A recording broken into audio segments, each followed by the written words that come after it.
Lights, camera, action. Welcome back to Flick Flash. Hello, Hearties. Are you ready to revisit the charming town of Hope Valley? As the countdown to the much-anticipated Season 11 of When Calls the Heart begins, it's time to take a nostalgic journey through the picturesque landscapes and heartwarming stories of seasons past. Join us as we walk down memory lane and relive the unforgettable moments, tender romances, and unexpected twists that have captured our hearts. From the trials and triumphs of beloved characters to the bonds forged in the quaint community, this is your ultimate guide to When Calls the Heart, Season 10 recap. So, grab your favorite cup of tea, settle in by the cozy fireplace, and let's reminisce together before the next chapter unfolds. Get ready to be swept away once again, because Hope Valley awaits. Of all the awful, foul things to do following a season that has once again caused controversy, did that just occur, or what? Even though it will be difficult, this review will begin positively because it is the season finale. You cannot, however, anticipate that it will conclude in the same way. Let's start. In Elizabeth's home, Rosemary and Elizabeth are talking about the cancelled wedding. Although saying goodbye to Lucas was difficult for Elizabeth, everything will be okay.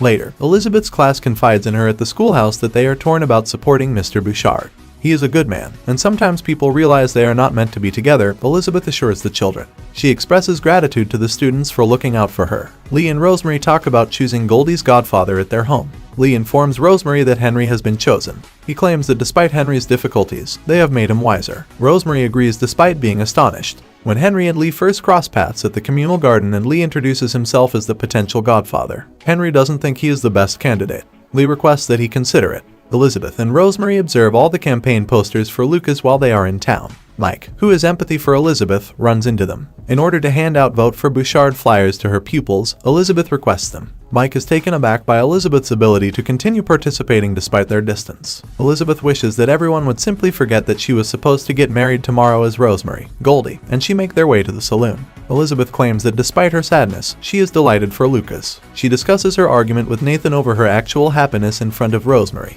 Nathan could have a point, according to Rosemary. Following a tip of Pinkerton agents in the region, Bill decides to accompany Nathan on rounds. Nathan admits to Bill that he hasn't seen Elizabeth around much while they are traveling.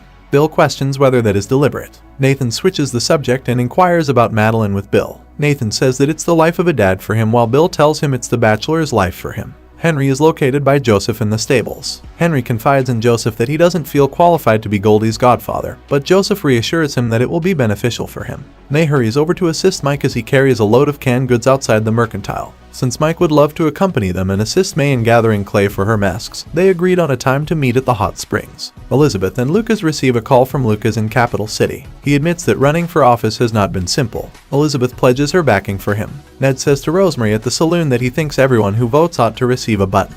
Rosemary notes that while moral rectitude and the press are on their side, the votes are close. When Mike approaches, Ned flees. He questions Rosemary about whether Elizabeth needs to be included in the campaign given that she might not be over their breakup. Elizabeth learns about this. They are interrupted by the woman, who explains that Lucas wants his speech aired to everyone in the saloon and quoted in the Valley voice. She says she just spoke with him, which answers Mike's question about how she knew that. Rosemary explains to Mike that everything between Elizabeth and Lucas is okay. They all pay attention to his remarks and applaud him, Elizabeth included. Elizabeth notices Henry outside the row homes. They talk about his history and his future position as Goldie's godfather. Elizabeth comforts him by saying that he would be a wonderful godfather. Minnie discovers Joseph preparing his speech for Goldie's baptism inside Abigail's cafe. Henry is also on his thoughts. He should rest, says Minnie, and everything will be okay. Election day is today. Elizabeth, Rosemary, Bill, and Mike examine the ballot with the names Bixby Balfour and Lucas Bouchard in Bill's office, which houses the voting booths. Bill and Mike open the doors for voters to enter, while Rosemary and Elizabeth take a seat at the desk.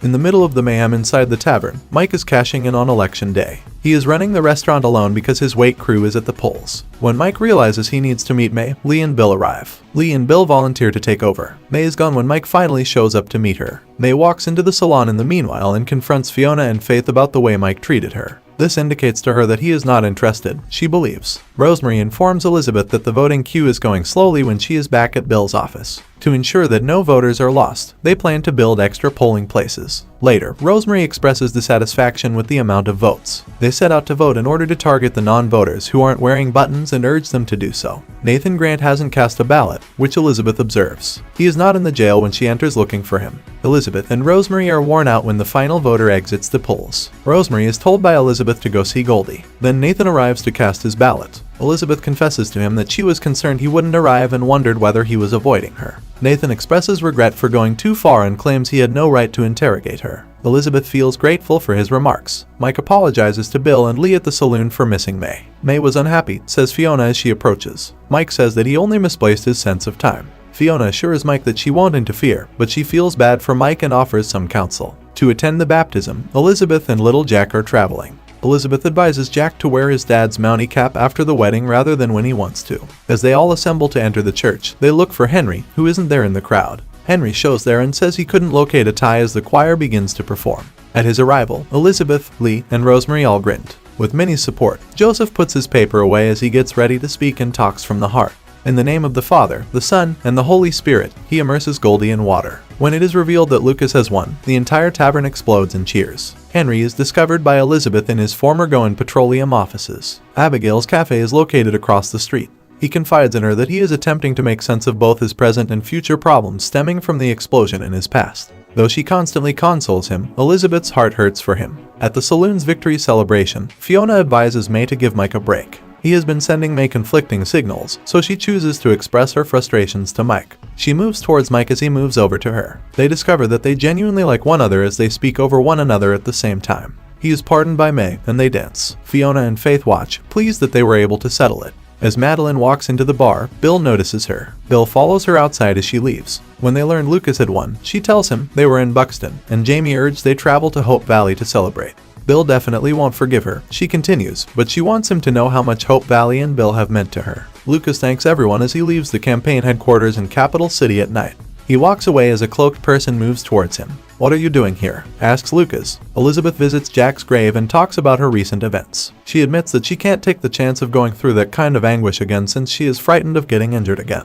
She thinks Lucas is deserving of a wonderful love. Henry walks up to a home and gathers the confidence to knock. He knocks, and when she opens, he calls her by name, Abigail. When Nathan approaches, Elizabeth is still deep in meditation. She queries his purpose for being there. Before they can proceed, Bill enters and explains that he urgently needs them both because something has happened to Lucas. They all mount their horses and ride out rapidly. Thank you once again for being a part of Flick Flash. Until next time, keep watching, keep exploring, and keep that movie and TV magic alive. Don't forget to subscribe, like, and stay tuned for more exciting recaps. This is Flick Flash, signing off.